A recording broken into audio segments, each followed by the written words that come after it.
think I might keep this hat on, but I don't know. Is this holding this an okay visual? Yeah. Yeah. The flat hat? Yeah. All right.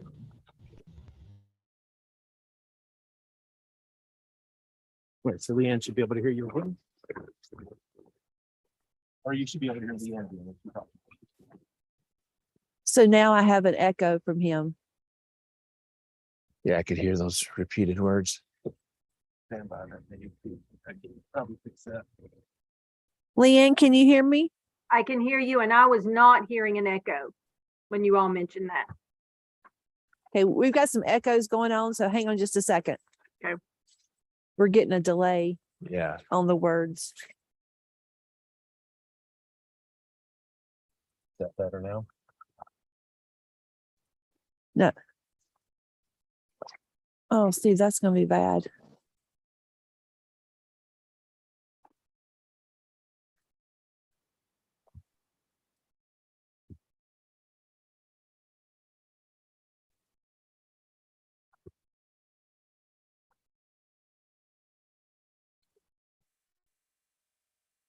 How about now? You're hearing now? No, but I haven't spoken, so let's see if this comes Fine. back. Have Leanne talk to you. Leanne, can you talk to me again? Yes, I can. Are you hearing me without an echo? Yes. No, we're getting the repeat. How about now? Yeah, it's about Everything we said 2 minutes ago is now coming back in our ears. That's from YouTube. Let me figure out how to. Steve, let's stop YouTube. Okay, you shouldn't hear YouTube anymore now. I've got it muted. That's what it was. We were hearing the YouTube channel. on a delay, And that's on a delay. 15 seconds. Yeah, so we're good now, Leanne. Do we Okay. have anybody in the waiting room?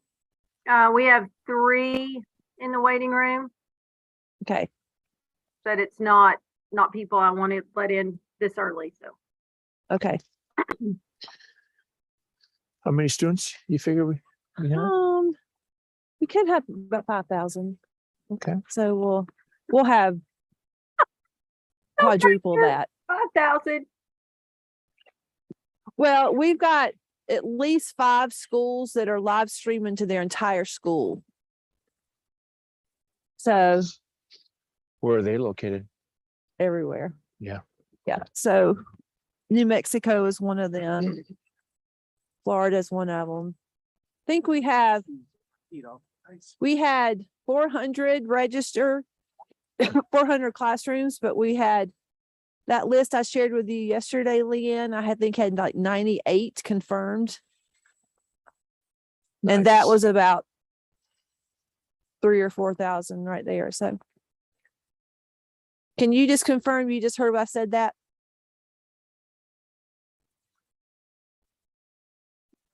Leanne, you there? I heard Leanne's muted. Okay. I heard Leanne's muted. Let me unmute myself. As I check the totals on that spreadsheet, the actual total on it is 11,639. Oh, great. Very nice. So Wow. Have you done Facebook Live with any of your? we don't because kids can't get onto that and it's blocked in schools. Okay. So we don't do that. We do that for adults. We've done events for Okay. that with adults and it works great. Like Yeah. it's a perfect thing, but because kids, it's a firewall. Schools, like we don't use it Okay. for schools Yeah. with Twitter. And YouTube has a contract with schools if they're, especially if they're Google school. So that's not blocked. for them. Okay. Okay. The button on the side or it'll turn off the iPad. Patient, the last 4 people that registered, looks like that was yesterday and today. Do you know if they got the link sent, or do I need to send an email and get their links to them? Yeah, I sent you an email that I sent you a message this morning asking, could you do that? Okay, got it. All right. In the parks Facebook and Instagram posts this morning, I posted at 7 a.m. And one of the things I said is it's not too late to learn, to register. So maybe, yeah, you've got a few Mhm. additional registrations. Ooh, my toes are cold. Yeah, keep you on your toes, moving. Just Hour maybe and 20 minutes and it'll be over. Yep. So, just kind of go up and down like this. Yeah, Aisha. sort of like That might help. I'm on a plane. I do that with my legs a lot, stretch them out. So, Yeah. Do like inside your boot, you can kind of curl your toes yeah, in and back out. yeah, they're kind of burning right now, 20 but minutes. You want to get one of your chairs out, let her sit down, I don't think sitting is going to help. I think I'm okay. get your feet off the ice. Yeah, that might help.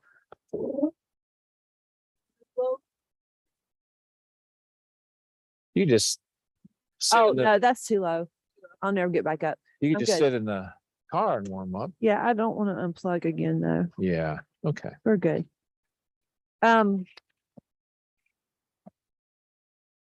We're good. We're good. Those Alrighty. toe things, can I put those in my hand? Yeah. Can you give me a few more of those? Why don't you for now keep your lip? Okay. No reason not to. No.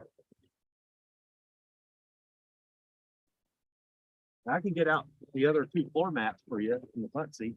Don't go any further back. Great. These are already warm. Go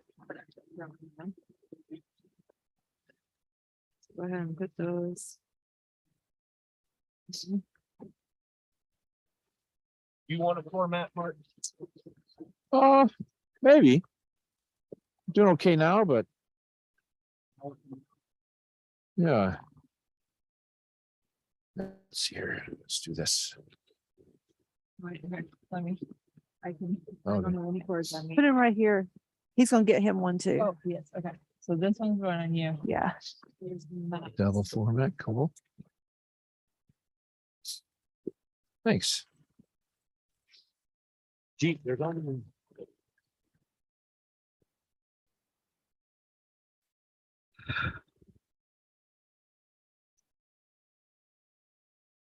So watch your boot there. Hey, don't unplug them again. Yeah. There we go. Steve, taking I'm having my shoulder be behind Dacia's shoulder. You'll be fine. Yeah. Okay. You'll Alright. still be able to see your face really sorry. well. And it's gonna, but she doesn't step on it. Okay. What a cute picture. Thanks.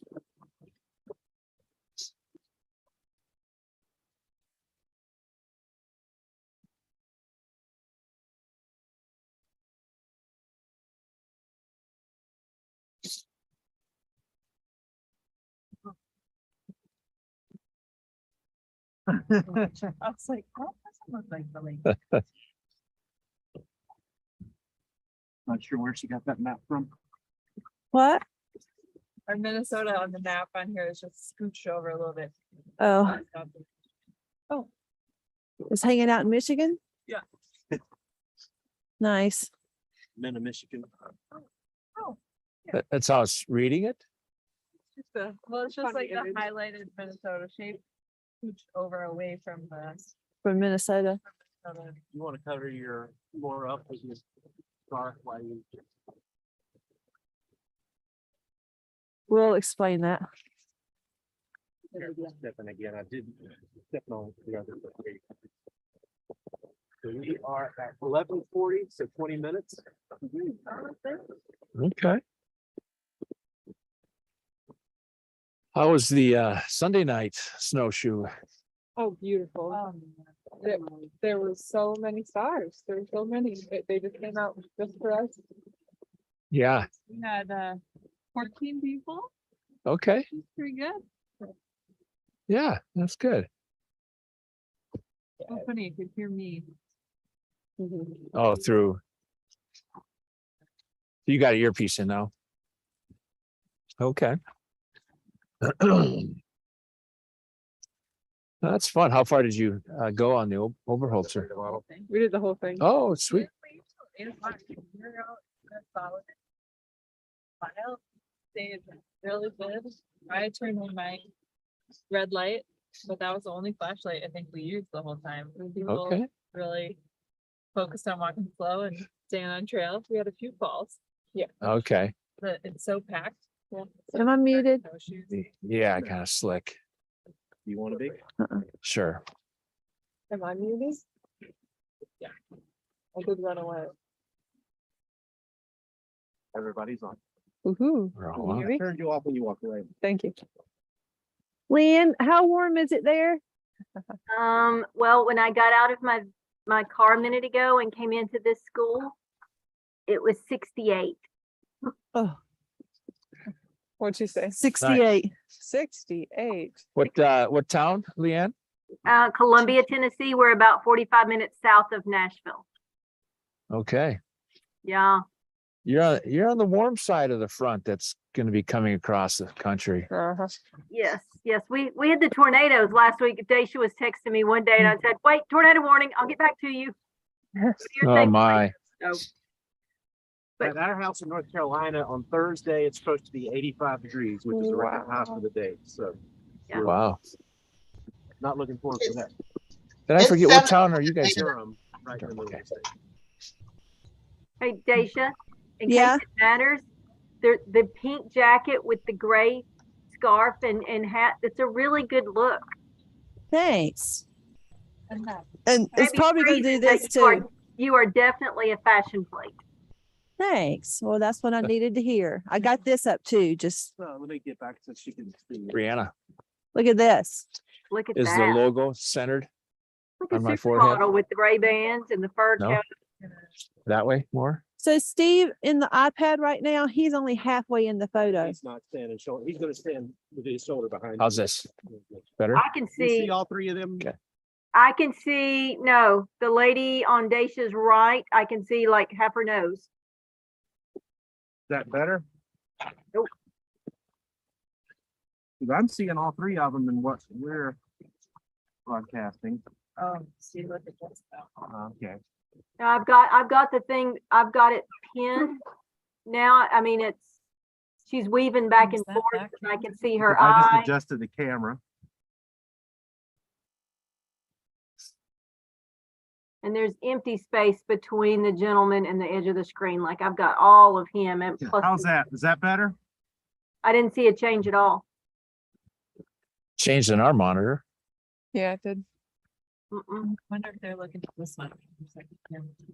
Well, that's this, but this is the same as that. Well, if Yes, Dacia's looking at the pinned. screen, she's not looking at what I'm looking at. Like it looks like they're looking to the left of the camera. Okay, hang on. We're looking at that. 'Cause this is what's going out on Zoom right here. This is, But she says she doesn't see us looking straight. Which camera, We're Steve? looking at this, right now, 2 is on. that I one. switched it when she said that. I don't know if she's not full screen. One is the big one, I take it. Right. So now you're back on 1. Are we? The middle one. Well, But when we're doing it here, if I'm pointing to this, it looks like you're pointing at it. it looks like I'm pointing straight at the Oh, well, If I'm I- sending you a screenshot of what it just Huh. looked like. So Brianna, will you got look your at my phone. camera? She's sending you a screenshot of what it looks like Wait. on my phone.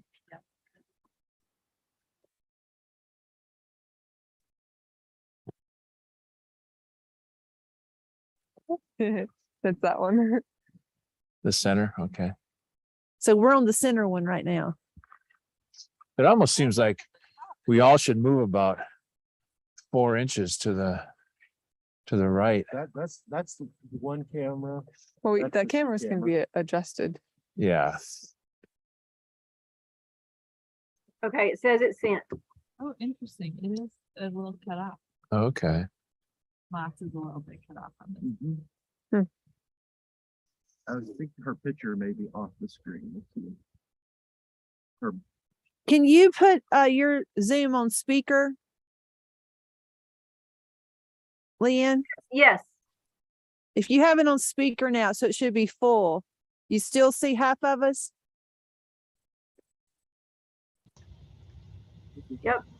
didn't Like change it right- at all. I Right see. now- How many people should I see? 3? Yes. Yeah. I see all 3 of you. Yes, but do Okay. you see Robin, do you see half of the lady to Dacia's right? No, I see all of her. She has Okay, on a maroon jacket, a maroon jacket. Yes, you're But right. you see her right and her left hand. I don't see it. Yes, now I do. But everybody here except me. I see So- you all So beautiful maybe parts. at the end, it's just your view. If Robin can see it and if we're seeing it on both computers, I think we might be okay. Okay. And I see all three as well. Is that What KT? part are you on then? Yeah, Katina. Oh, hey, Katina. Hey, hello, hello. Hey, Christina. Hey, Steve. Hello, everyone. Good afternoon. Okay, I pinned it and then removed the pin and it changed the look. So now Good. I see completely all three bodies. I can see clearly now. Okay. Snow is gone. Not for a while. Oh, So all my little prayer warriors on this call, we are leaving. So we'll be done here at 1:00 Central Time, and it'll take 30 minutes to throw everything into our vehicle. But we're driving 4.5 hours to the Twin Cities to catch an 8:00 plane tonight. So hope we get there and the snow doesn't stop us. I hope not. 7 inches today. So 7 inches today, but then another 10 to 12 tomorrow. So child's play. the Minnesotans are laughing at me. The clouds will Oh, be out. there might be a couple hour delay for school in the morning, but nothing too much. 10 till. 10 minutes, 10 minutes. We can do this. I just messaged Rodney to see if I can get him in. Open your back of your car and sit on your tailgate. So Leanne, You is should your do plan that, to yeah. just admit all? Yeah, Okay. because You even there got are a chair. some Voyageurs that are invited people that we don't have their names of. So we're gonna let Okay. everybody get in, but that's, if you will take care of admitting everybody, Robin, when it's time Okay. out now. Because there may be some people that join late. Hmm. Our biggest thing is if Rodney kicks somebody out, we don't let them back in. So make sure we know Okay. those things. Not too bad. So I would only let people in until 5 after the hour, and then I'd stop admitting Oh, okay. because we're going to archive this. So if they're not in by 5 after, let's just don't worry about that anymore. I think you guys are going to be extremely busy on the chat. Okay. If for some reason we get some people in that are kids or something are being silly, Leanne, can you just show them real quickly what they might I don't think they can do anything. I think I'd just be you. Rodney Robin is- can do that. But Okay. if, like, I can Katina do and it Robin, too. if you know, if there's, if you will message them and just say, hey, we Give need them a to pay warning. attention to the Rangers, let's not be silly in the chat or something like that. And then once, if they do, okay, I'm gonna let in Rodney. Okay. And then if they continue, if you'll just text Rodney and say, hey, Sarah B's been warned, she needs to go. And Rodney will kick him out. Okay. Now, do we need to, what else do I need to do in the chat though? Like, Just what monitor else if am I there's doing? questions Yeah. that come up for the Rangers. We'll want to interrupt Dacia to say, hey, Dacia, we have a question for Ranger Mark. So and so wants to know, Okay. or Yeah. something like So that. let's don't interrupt me if I'm going through a slide or something. Just kind of hold on to that. But the other thing, Robin, they may say, hey, we have otters in our state or whatever. Then you say, oh, that's cool. So respond back to them Right. also. Okay. So keep those Okay, gotcha. conversations going. So Rodney and Katina are both co-hosts now. Okay. And then when she gives them build time, if they raise their hands and they want to share, it will be up to us to say, Dacia, we had Miss Smith's class wants to share, that she can call them because she won't be able to see their hands raised. Okay. I got you. Yeah. So the other thing is, if you hear them talking or something, just, you can just tap on the chat window. Please mute your audio. Okay. It shouldn't be as bad. it shouldn't be as bad as the second to the last one where we had 300 individual kids on there. The holiday one. was Yeah, great. the holiday one, there was like 5,000, but 300 of them were individual kids, and it was ridiculous. Oh, wow. So as the host, though, we should be able to mute everybody until we're ready for them to speak. That's right. But you'll Just mute me. scroll down. But Yeah, yeah. don't mute everybody. Scroll down and look for the microphone that's not, Right. and then you could just mute that individual person. Yeah, if you mute all, unfortunately, it mutes me. Daisha, you all look amazing. Thanks, we're very cold. So this is Ranger Mark, and you recognize him from the video. And this Yeah. is Moss. She is a fellow here at the Voyageurs Conservancy, and she studies cool things like moss. But she's also going to be at camp with us this summer. She's coming out to help us forage our dinner one night. That's all you, Very Rodney. cool. I can do this. Very I can do cool. this. What are the grades we've got today? So K-12 is our audience, but K-8 is our sweet spot. But today we have K-9. So we do have ninth graders on this. As our sweet spot, K9. So 2-6 is usually where we land, but today it's just a bigger audience. We have a lot of others. Okay. So So no grade schoolers today that you're aware of? yeah, all grade school, Okay. K6. So kindergarten through Yep. ninth grade. Okay, cool. Yeah. Oh, there'll be tons of those. So What's our Daisha, time? what is the It is 5 temperature? till- So we can ask. 1 degree. Okay, I'm gonna put What's in the that in chat. Celsius? Yeah, 1 degree Fahrenheit. What is that in Celsius? Daisha, I don't think you can Mi- see this. Minus 18? Yeah, I Sounds can't about see anything on the screen. So we're engaged in Yeah, the probably waiting room, minus people, 17, talking Ross. about what it looks there and where it is, what it's like where they are. Perfect. And I just found out, because we have a pro counts, that we can get the chats from the waiting rooms, which I'm really excited about now. Because Nice. sometimes we'll initiate polls in there, which is really cool. Okay. All right, so 5 till. Are you ready to let people in? yeah, start Yeah. letting them in, and all we're doing is just going to be waving. I can see, okay, you're not on camera right now, so. You want to go on camera? Got 'em.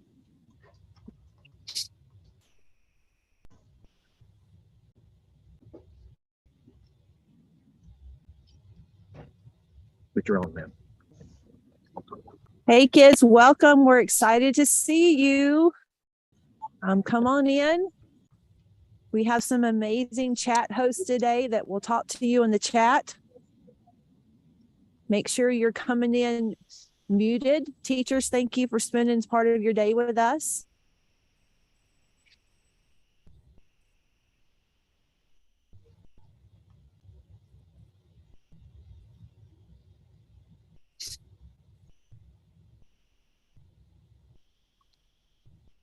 Welcome. Come on in. We're excited. We're going to start at the top of the hour.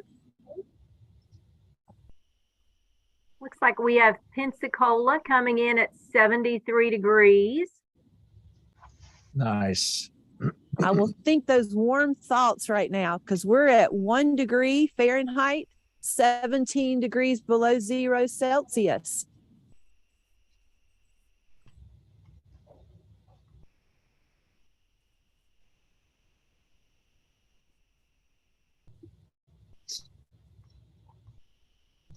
If you are just So joining excited. us, drop in where you are coming to us from and what temperature it is. Looks like we now have Crawfordsville, Indiana, and Calvert County, Maryland, 56 in Maryland. All right. Ranger Mark, I haven't seen anybody as cold as it is there in Minnesota. It is cold here. Yep. Definitely. But these Minnesotans are hardy breed. They walked out in this morning and thought and it is beautiful, but it is extremely cold, but they've been colder before. Mm-hmm. Yes, indeed. Yeah. I So- liken it to Voyageurs different planet in the Conservancy winter. just logged in.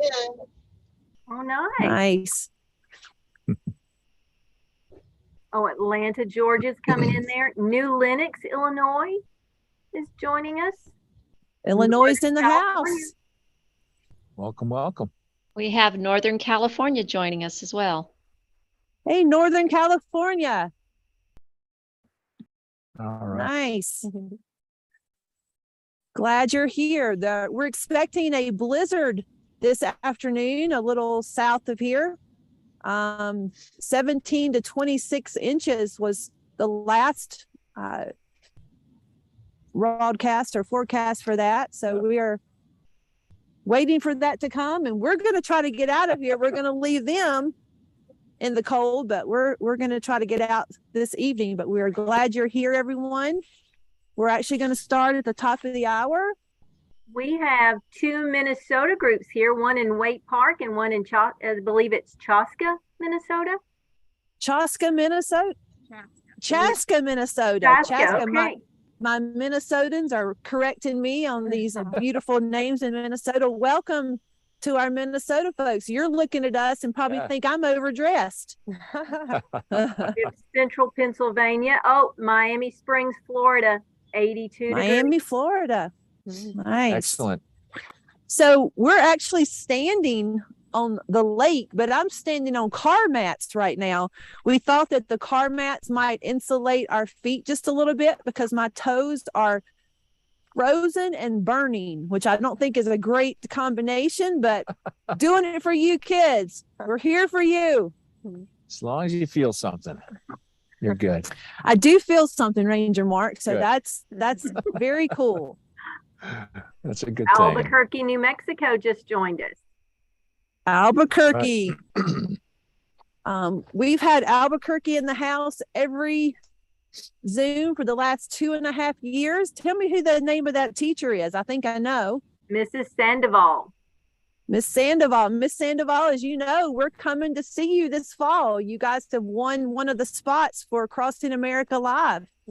So we're excited to be able to come and see you in the fall. Yay, that's That's exciting. great. Rockford, Yes. Minnesota. Oh, Rockford, Minnesota. Nice. Well, we are so glad that you're here today. And we're not in our studio, as you can probably tell. We are actually on location. This is Dr. Drizzle, and we are here with Crossing America Live. We want to thank the National Park Foundation for their collaboration in all of our work with Crossing America. But today, our partners have grown even more because we are here with the Voyageurs Conservancy, and we're here with Voyageurs National Park. We have fallen in love with this place, kids. We have been here in September when it was a little chilly. We're here today where it is extremely cold. And we will be here this summer with teachers from around the country in August. So we're sort of testing out all of the seasons here, and we are so glad to be here. We have multiple hosts today online. So kids, as always, we want to make sure we're on our best Zoom behavior. We'll ask that you keep your microphones muted until we have time to share. But we're just really excited to be here, and we're going to go ahead and get started if that's okay with you. So we're going to go to our slides. The picture you see here is actually us in August, where we look a little bit warmer, but this is episode number, let's see, 17, Voyageurs National Park. But let me tell you a little mistake that Dr. Drizzle has made. So you're going to notice this. I'm hoping you notice this because you're smarter than I am right now. We have the map mixed up. So you may notice that Minnesota has moved, and that has really not happened. We haven't had any shifting yet of the continent, but we'll fix that on the next way around. We want to, again, thank you for being here today. A special thanks to Karen Lee and Ruby Koch and Tracy Ritchie of the National Park Foundation for their continued support of our work. If you're sharing out on social media today, as always, you can use the hashtag Crossing America. You can use the hashtag Expeditions in Education. if you are going to be tagging anybody at the national park, you can find them on Instagram. Mark is actually the Instagram king over here at Voyageurs NPS. And then if we are tagging the Conservancy, we want to make sure we're tagging Voyageurs Conservancy. So do that for us today so we can keep moving. As you can see here, we are cold and we are doing some amazing things out here today. It looks like my screen has changed just a moment. So we're going to take a moment. We will tell you this was our first time live streaming in temperatures below freezing. So our computers are a little cold out here. Our cameras are a little cold, but don't worry. If something were to happen today and we were to lose you, Leanne Zimmerman, who is a teacher friend of ours from Tennessee, will be taking over. But right now, I think we're still good. Can I get a thumbs up or something? What's happening on our audio technical side there? We good? It's working perfect. Perfect. Excellent. So on Sunday night, Voyageurs Conservancy and the Voyageurs National Park hosted a snowshoe walk, and they took about 14 families out snowshoeing about 2 hours. And if you look at these pictures here, these are the actual photos of what they saw when they looked up. And isn't that absolutely beautiful? For some of us that live in the city, when we look up at night, we don't see all of that because we see a lot of lights outside that are pointed up, and basically that's what we're going to be talking about today. We also had some fun time yesterday when we went ice fishing. As you know, Dr. Drizzle loves to fish. Yesterday was our first attempt at ice fishing. I also have on some snowshoes there. So I'm going to give you this photo here. And yes, we did have a little bit of luck with our fishing. One of the big fish here is called the walleye. And let me tell you, Ranger Mark, they were delicious. We had that last night, and we actually got to eat one of Moss's walleyes, which was really exciting. Very tasty. Very, very tasty. I've lost my screen again there. There we go. So as we're talking today, make sure that you've got your pencil and your paper or your Crossing America journal out so you can take some really cool notes. And we want to sort of see, and again, this is our map. It's all messed up. So we're in Minnesota. I promise you, we are in Minnesota today. And we're going to now meet some of our rangers, which is really exciting. So let's go ahead and introduce people here. So again, this is Ranger Mark Miller. He is a ranger here at Voyageurs National Park. And we have Moss, who is one of our fellows. So let's just start with Moss for a second. Moss, can you tell us what you actually do here besides look really cool in a hat? Yeah, got good hats on. I am Moss, and I'm a field fellow here with the Voyageurs Conservancy. What I get to do is develop curriculum and lessons, and also take people out on snowshoe hikes and explore this national park myself and with other people. Now, you've done quite a lot of traveling in your lifetime. I think you've been in places like Bulgaria. Sure have. And give us a few places that you've touched base with in the last few years. Oh, wow. I was in Bulgaria and Romania and Albania and Greece, all sorts of places. And when I was traveling to these new countries and new places, I often was comparing it to my home, which is Minnesota. And it really helped me to appreciate what is unique about every place. And being on a frozen lake in Minnesota feels very much like home to me. Yeah, and we're going to talk about this frozen lake in just a moment. And I just noticed that I have stepped off my car mats. So I'm going to come back on those to keep my toes warm. But Ranger Mark, now the kids are going to recognize you because they've seen you before. So just real quickly, tell us how long you've been here at Voyageurs. I've been at Voyageurs for just about 1 year. But I think of Voyageurs National Park as my home park because I grew up in Minnesota and went camping, canoe camping and things when I was just a young boy. So it's a homecoming for me to be here at Voyageurs National Park once again. Well, we are glad to be here. Let's go ahead and just address the elephant in the room. We're on ice. We're on a frozen lake. Now, we came out on Sunday just so I could get used to it because I'm having some healthy anxiety about this. But right here where we're standing in the summertime, this is water.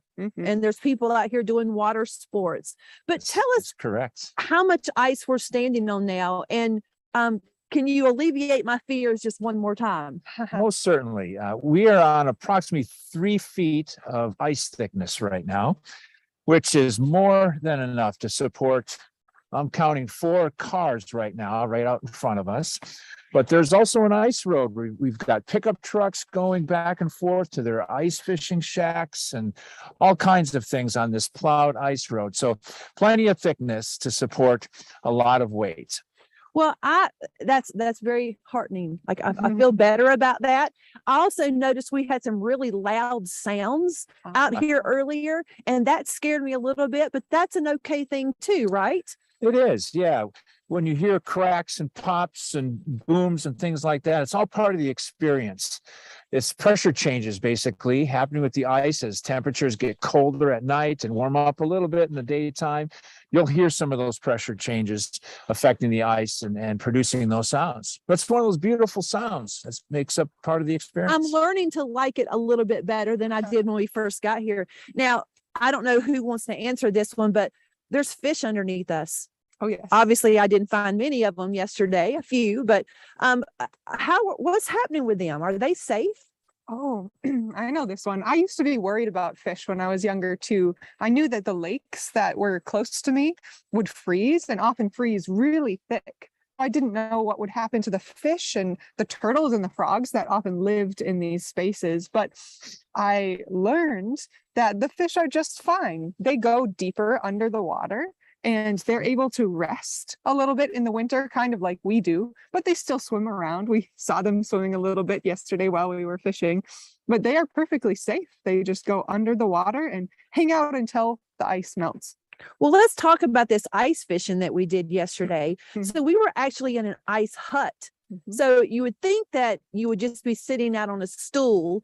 And I bet some people that are very hardy do that, but we were actually in a little ice hut and there were holes dug with an auger into the ground and we just dropped our poles in there. So that was pretty exciting. This is something that Minnesotans do though. Like this is a livelihood. This is the way they get some of their food. Is that correct?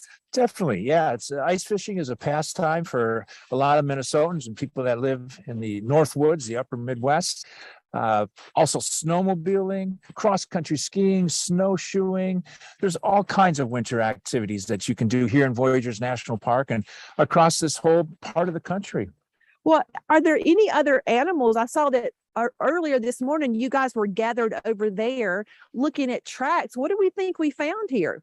We looked at these tracks and it looked kind of like maybe a cat paw print or a dog paw print, but we noticed they were pretty small. We thought maybe it could be a wolf or a coyote, but it wasn't big enough for that. So we think it might have been a fox. Nice. Now, are we going to worry about any animals coming upon us right now?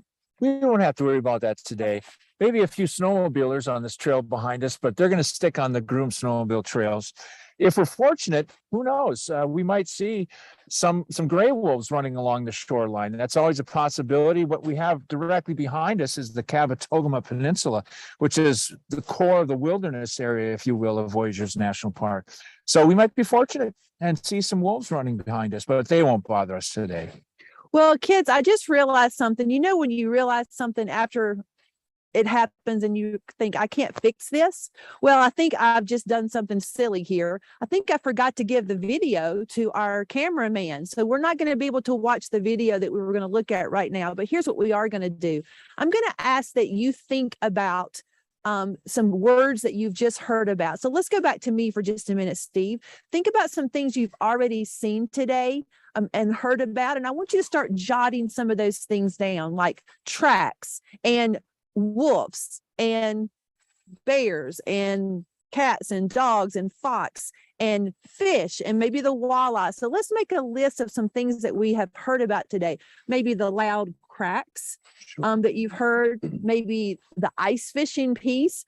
Maybe Dr. Drizzle caught a really big fish. Maybe you saw a picture of it. I can't, deny that I'm sitting there holding that very large walleye, but let's make a list of those things and just have those in our journal.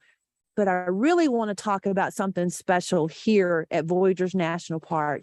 This is a dark sky, an international dark sky park. Now, we talked about this a little bit in our original Crossing America video, but can you tell us Right. a little bit more about this dark sky, even though we're out here in this beautiful blue sky right now? Certainly. Voyageurs National Park is certified with the International Dark Sky Association. And what that means is that we've gone through a lot of different steps to basically reduce light pollution and preserve our night skies. It is an amazing natural resource when we simply look up into the cosmos above us and see the constellations and the Milky Way. And in places like Voyageurs National Park and nearby Boundary Waters, Canoe Area Wilderness, and other dark places on the planet, it is just an amazing experience to see so vividly the dark skies above us and the things we can learn from it, the stories that we can learn, not only from our lived experience, but from those that have lived here on this planet before us, the indigenous peoples of the world. And it's just a wonderful resource here at Voyageurs that we're working hard to continue to preserve and protect in the ongoing years to come. Well, Moss, you had said the other night on your snowshoeing trip that just being able to look up at the stars was very calming for your spirit. It was. And how does it make you feel when you're out here in nature, one with nature, if you will, and can look up at those beautiful stars? Yeah, it is really a magical experience. And whether I'm out in a nighttime experience, being able to see the stars, or in the day, being able to connect to the quiet and all of the trees that are around me, I find a certain level of peacefulness and spaciousness. It feels like I am able to remember that I'm a part of nature and that nature is a part of me. Especially when it's a dark sky experience, you can look up and remember that there is so much in this universe. And it's really amazing to be reminded just by looking up into the sky. Well, we know that our students have had an opportunity to watch our Crossing America video with Voyageurs, and we know that you've looked at the challenge. So as we tie this challenge to the UN sustainability goals, we're using goal number 3, which is good health and well-being, and also goal number 11, which is sustainable cities and communities. We know that our dark sky ranger, Jesse, who's actually coming in from Northern California today, and Ranger Mark and other people here at the park worked very hard to make sure that the lights that were on the outside of the buildings shone down instead of up. And they were they looked at the lights that stayed on in buildings around here, and they had to make some adjustments. So we know that you guys have also come up with some amazing ideas about how to be an ambassador for Voyageurs National Park. You know, we suggested slogans or t-shirt designs. We also suggested ways that you could talk to your community about reducing light pollution. So Leanne, we are coming to that time again where we want to know what kids have and what ideas they have. Now, kids, it's going to be a little bit different this time. Hang on just a moment. Hang on just a moment.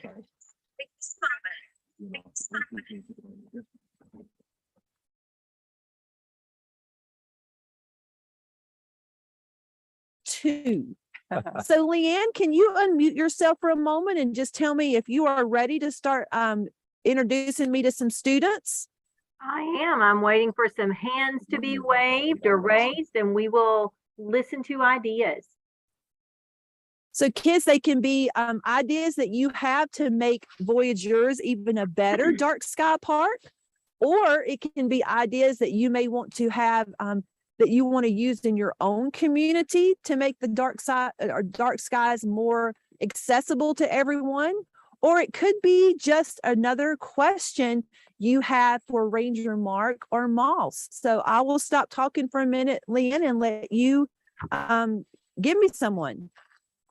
All right, I'm looking at my screen. I'm not seeing any hands raised right now. So does anyone have anything you would like to share or questions? Let's see. Miss Rushing, it looks like there's someone raising your hand. Vera Wiley. Go ahead and unmute Vera and share with Dr. Drizzle.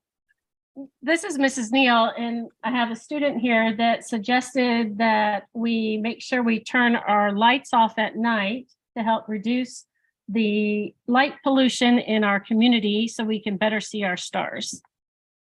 I love that. And I think that that would be a great idea for that student's home. And then even more, maybe starting an initiative in your neighborhood that says after a certain time at night that all front porch lights go off. Even maybe have one day a week where you have them all turned off and you all step outside on your front porch and just look up and see if you've made a difference. Does that sound like something that would work, Mark? That would be wonderful. Yeah, getting your family, your friends to buy in, so to speak, to the idea of reducing light pollution. You know, I heard it said once that to reduce light pollution and to help protect and preserve our night skies, that we should be thinking about lighting less and only where and when we need to. So, and to do so with less bright lights. And so those are some ideas, the when and the where do we use lights? Be thinking about those things. And that can play out in more detail in a lot of different ways, of course. Right. And so we walk down city streets at night, we notice that there's a lot of lights out on light poles, but they sometimes don't light what we need, which is the sidewalk, right? We need those lights to be able to see, to walk, but they don't need to be pointing up in the air. So I think this student's idea about starting with one thing, turning off their front porch light at a certain time is a great idea. Thanks for sharing that. All right, next up we have Miss Seelock's room and then Miss Shalini's room. You're on deck. Good morning from Illinois. I have Eve here, and Eve has an idea. All right, Eve. Change your lights to a darker color or a warmer yellow-ish, maybe. Lower the lumens. Yeah, so actually the snowshoeing event the other night, when they were asking people to come and ask them what they needed to bring, they said a headlamp, but only have it on red. Now, Moss, can you tell us why we would want to turn a headlight on red at night? What does that do for us? Yeah. So if you have ever been inside in a really bright place and then gone outside, sometimes it takes your eyes a little bit of time to adjust to the darkness. And when you have a red light, it actually helps your eyes stay adjusted to the darkness. If you have a bright white light, it actually reduces or it resets your eyes back to thinking that they need to be working really hard to process all of this extra light. It takes about 10 or 15 minutes for your eyes to adjust to the darkness so you have much better night vision. And I heard once that, well, you know, pirates used to wear an eye patch over one eye. I heard that one of the reasons they did that is because they would be up on the deck walking around, and then sometimes they needed to go below deck where it was very dark, and they would take off their eye patch and put it on the other eye, and one of their eyes would be adjusted for the darkness underneath the deck, and the other eye would be ready to go back up to the brightness. So it makes a big difference having exposure to light or darkness.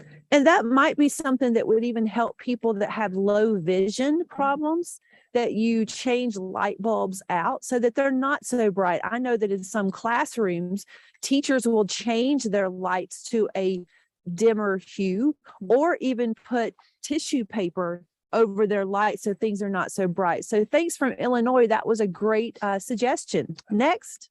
We have Miss Shalini's class. And then Ms. Homan's class, you're on deck.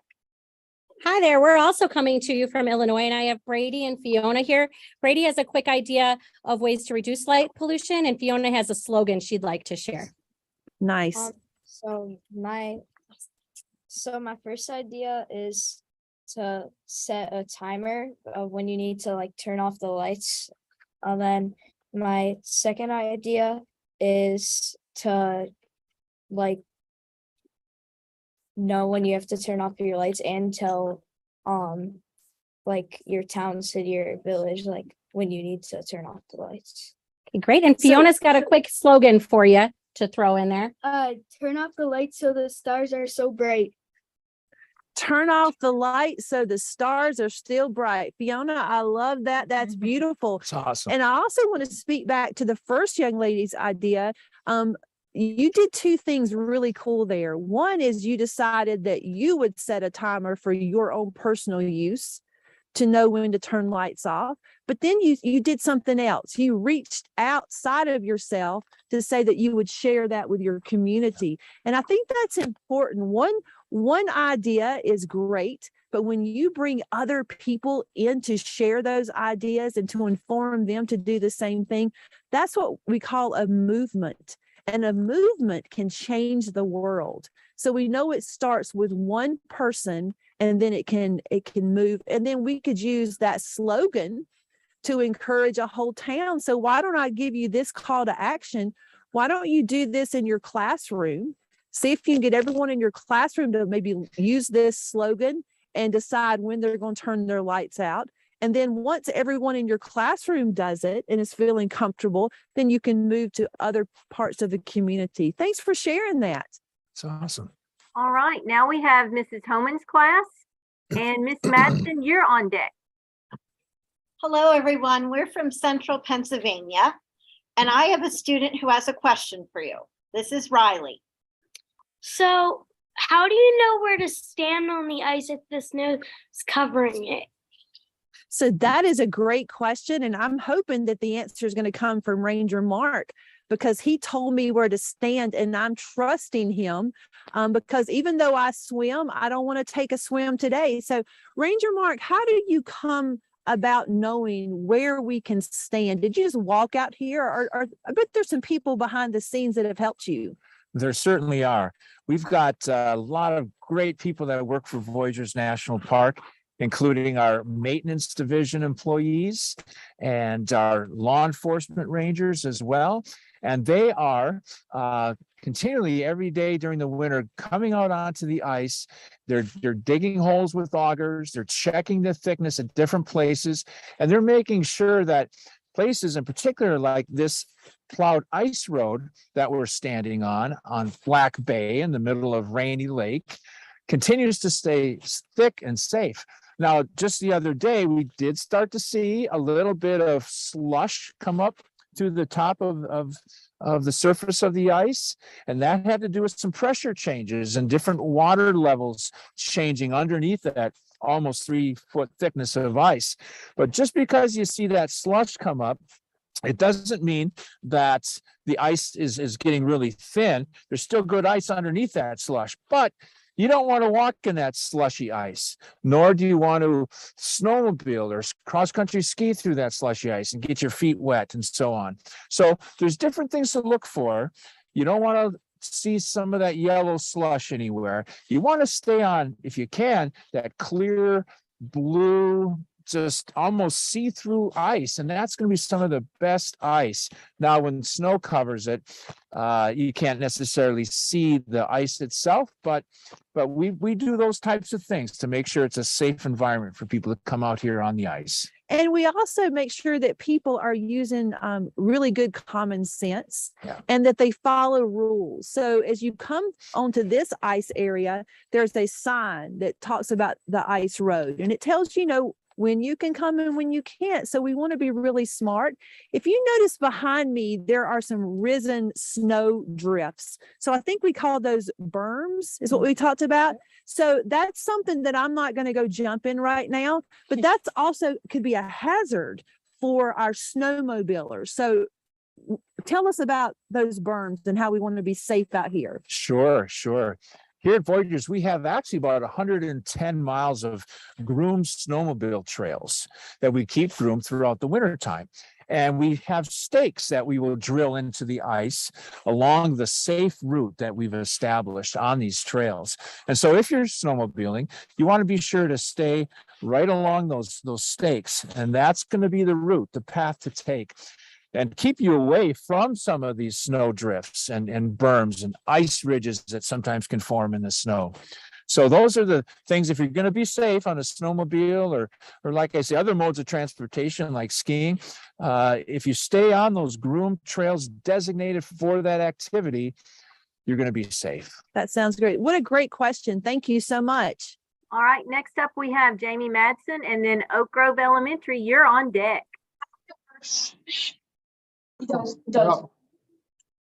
You're up. I'm Douglas from Minnesota, and I have a question. Should you try and avoid bright lights on tall buildings? Oh, what a great question, Moss. This is a student from Minnesota that's talking about the lights that we sometimes see on tall buildings. Oh, yeah. So, what is your idea about the lights on tall buildings? Yeah, I see lights on tall buildings too. And what I've learned about those is that they're generally there to help anyone that's flying be able to see that there's a tall building there. Sometimes they're blinking or they're radio towers. I live in Duluth, Minnesota, and we have up on the hill in Duluth a lot of tall, I think, radio towers and cell phone towers that are blinking at night. But I've noticed that those lights are actually red too, which makes it a lot easier to not be affecting our ability to see the sky. But there are also tall buildings that do have really bright lights on them that maybe are not always necessary. It's an interesting question. It is an interesting question. It's one of those about our human impact also. So one of my favorite holidays is Christmas. I love the winter time and I love all the lights. And although we love to see all the lights on the outside of homes, there might be an opportunity for us to have those lights still be festive, but there's a certain time at night when they go off also, instead of staying on all night and maybe using more electricity than we should be using. So a great question. I think I would do some research. If you're seeing some lights on buildings around you and you're not sure that they're actually for safety, maybe do some calling or some asking and say, hey, if those are just for show, could we turn those off, every other night or something so that I can see the dark sky? Great question. Thanks for asking. All right, Oak Grove Elementary is up, and then Ms. Rushing, you're on deck. My name is Luke from Georgia at Oak Grove Elementary. My name is Miles from Georgia, Oak Grove Elementary. I have a question about solar panels. Do you use solar panels? Yeah, so I will speak to what I saw yesterday, and then I'll see if any other Minnesotans can speak to this. So yesterday in our ice fish hut, there were solar panels there, which is just a very smart choice for energy. We know that that's goal number 7 in the UN sustainability goals, to have clean energy, to think about things like solar and wind. Here in Minnesota, do we notice any solar panels up in homes or businesses around here? There certainly is. There's definitely room for more. That is a good goal to have. The middle school that I went to had a big south-facing field full of solar panels, I remember, and that was pretty innovative back in the day. And we're seeing more and more as time progresses. That is a wonderful source of energy, to be sure. One of the challenges we have in Minnesota is in the wintertime, we only have, probably 9 hours of daylight. In the middle of the winter. In the summertime, about 18 hours of daylight. So a big swing of difference, especially this far north, just 3 miles from the Canadian border. We're at a latitude of about 48.5 degrees. So the amount of daylight when we can collect solar energy is somewhat limited, depending on the seasons here this far north. Moss, when you were traveling around to other countries, I'm assuming that some countries struggle with energy just like we do.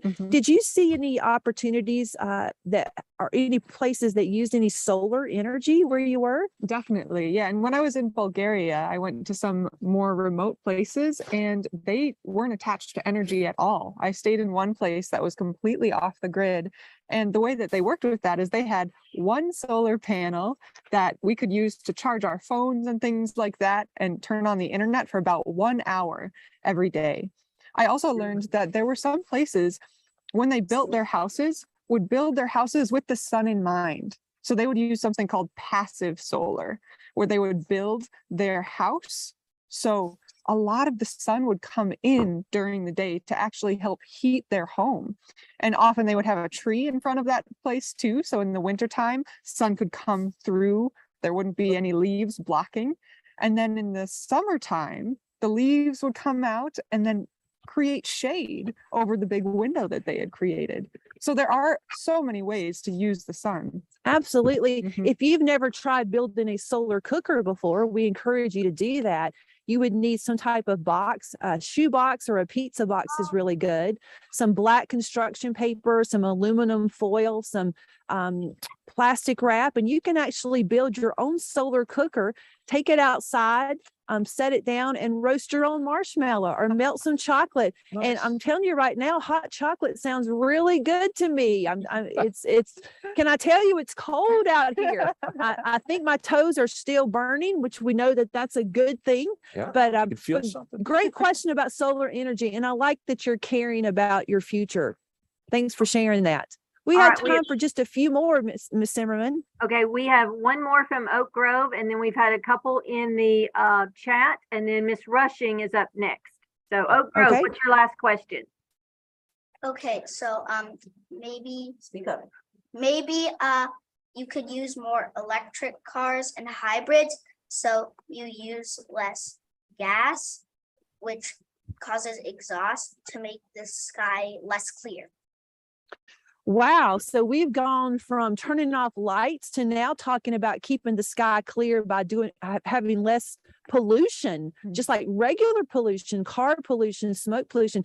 I will tell you that the people in Minnesota are very eager to live freely out here and use less energy and live off the land and enjoy the resources that Mother Earth has given to us. So I think the idea of electric cars and all these new ideas that will help us save the earth for your kids and your grandchildren are great ideas to think about.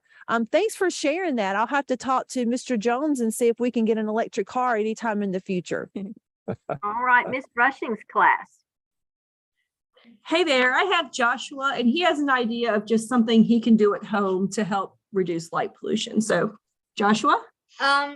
So basically sometimes I forget to like do things, and I was thinking you could like set like just like alarm to like dim your lights so you remember to dim your lights.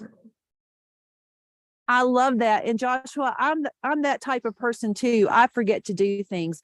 And I even forget sometimes to turn lights off in rooms. So maybe that's something we can all do. Remember, it just takes one person to create something really exciting. And if you were to do this and work with alarms to turn lights on and off, maybe a sibling or someone else that you live with or near would do the same thing. And it only takes a few of us to do that. So thanks for sharing. Now, Miss Leanne, did you say that we had a few questions in the chat? We had one question in the chat, and it was actually the last person who has their hand raised. It's Amanda from Kentucky. And in the chat, they put, what kind of fish are in the lake you're standing on?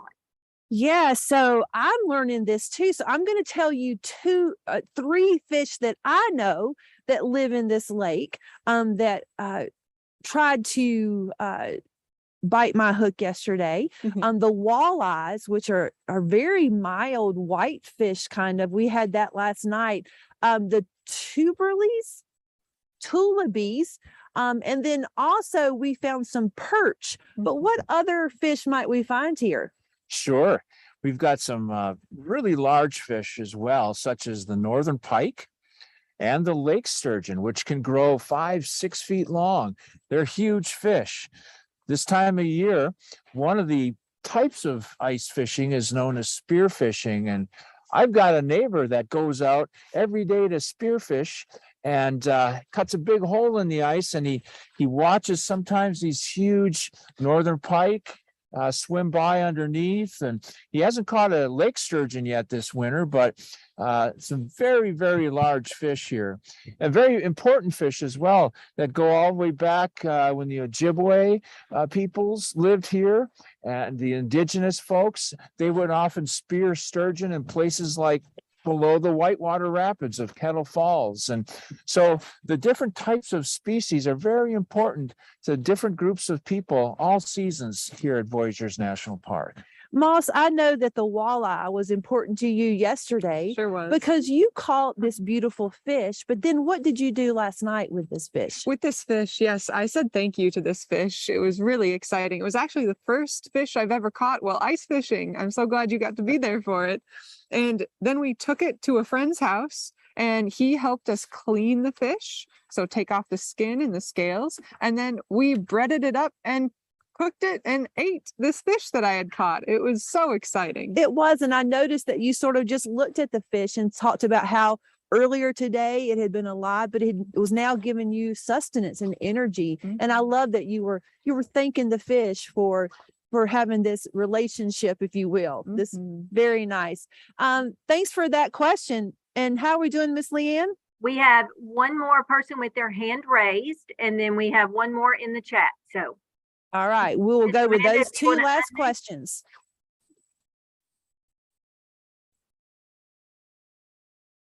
So if you were wanting to fish, there, would you have to have a fishing license? And Yeah, like about what time? And what time like should you fish? Yeah, during so the I day? can answer that one.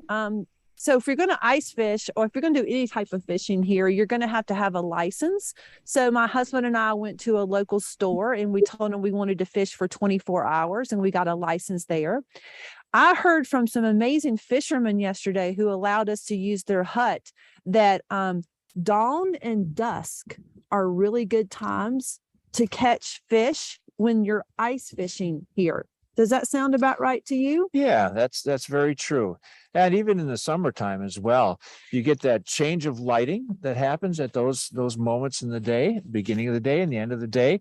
And that's a typical feeding time for a lot of fish and a lot of animals for that matter. Mm-hmm. The wild kingdom, if you will, all kinds of species.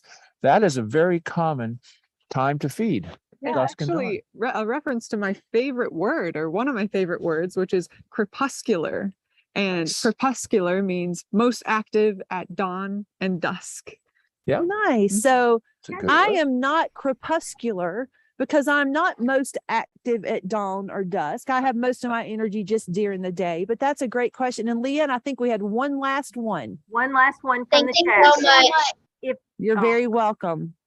If there is an emergency when you are ice fishing, how do you get help? That's from Katrina Davis. Well, Mark, if we have an emergency while ice fishing, right now we are together. Yeah. And we're not very far from the visitor center or for the dock. So I would think the most important thing would be is not panic.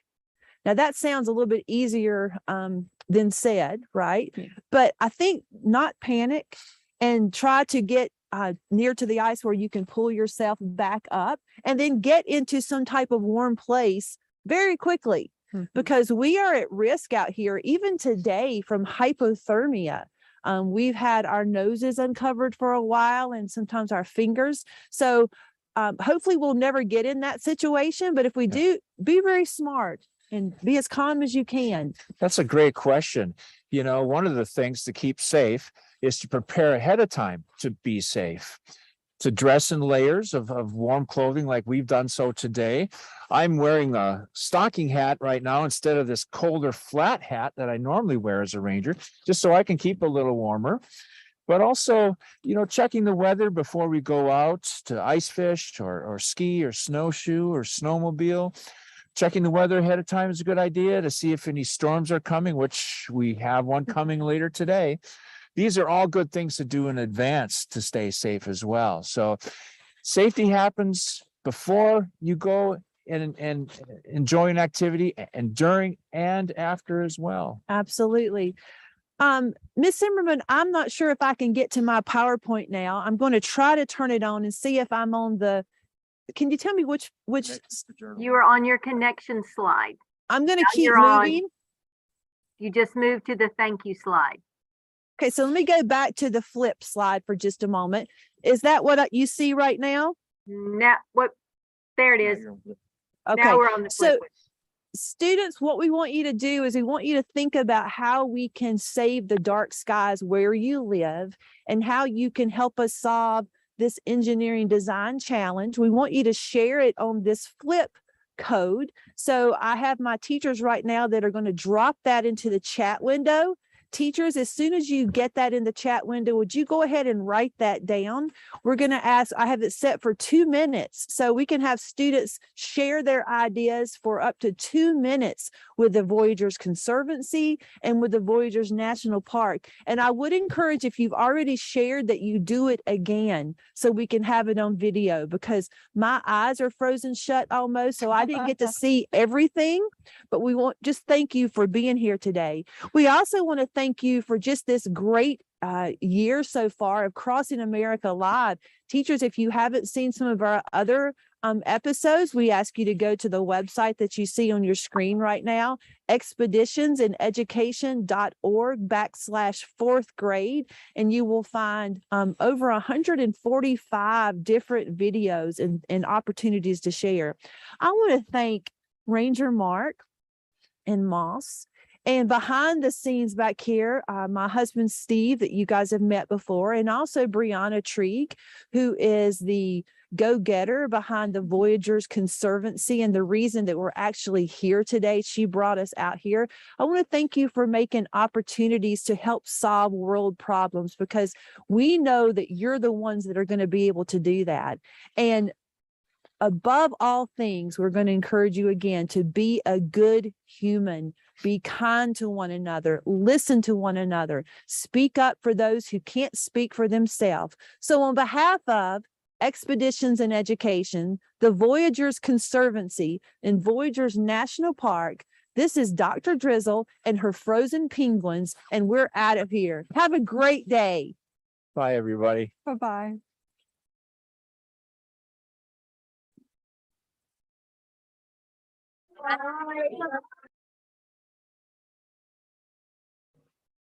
Thank you so much, guys. It was so great to have you. All of my helpers, all my hosts, thank you. You know, I love you so much for doing this for us. And hopefully we will be unthawed and back in our home late tonight, and we'll see you for the next Crossing America Live. We're going to go ahead and shut it down on our side. Thanks, Ms. Zimmerman, Ms. Reeder, Ms. Brown, and Mr. Kraus, as always, for all of your help and support. Go get some hot cocoa. Absolutely. All right. Thanks so much. Have a great day.